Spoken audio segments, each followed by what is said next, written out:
ফিতাটা প্রথমে আমরা সেলাই করে দেখাবো, এরপর সেলাইয়ের পর কিভাবে খুব সহজভাবে উল্টানো যায় সেটা দেখাবো। কাপড়টি 2 ভাঁজ করে নিলাম। এই যে কাপড়টি 2 ভাঁজ করে নিলাম। এখন ঠিক এক চাপ দূর দিয়ে একদম সেম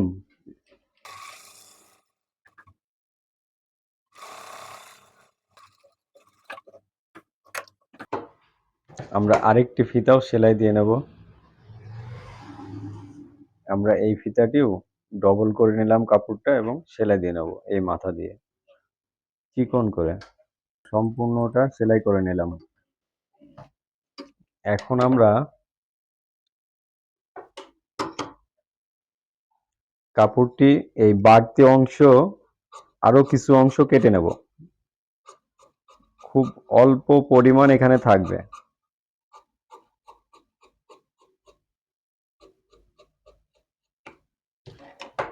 সামান্য একটু রেখে বাকি অংশটা কেটে নিলাম। এটাও আমরা ঠিক ওইভাবেই সামান্য একটু রেখে বাকি অংশটা কেটে ফেলে দেব।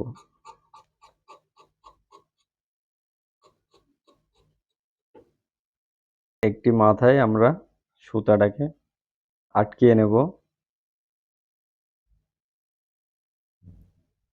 এভাবে একটি গিট দিয়ে নিলাম। এখন সুচটি আমরা এর ভিতর দিয়ে সম্পূর্ণ ফিতাটার ভিতর দিয়ে সুচ এই শেষের দিকে নিয়ে যাব।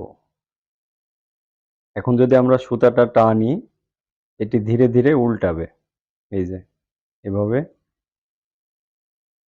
কাপড়টি উল্টিয়ে যাবে।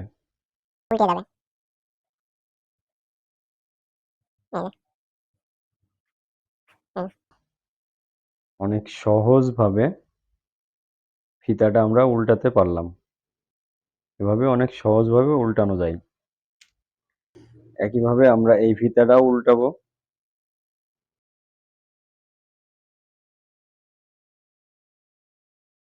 হালকাভাবে টানলে ফিতাটি উল্টাবে। এই যে খুব সহজেই ফিতাটি উল্টাবে।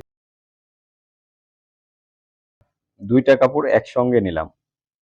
এখন একটি মাথা যেকোনো একটি কর্নার থেকে আমরা এটি এইভাবে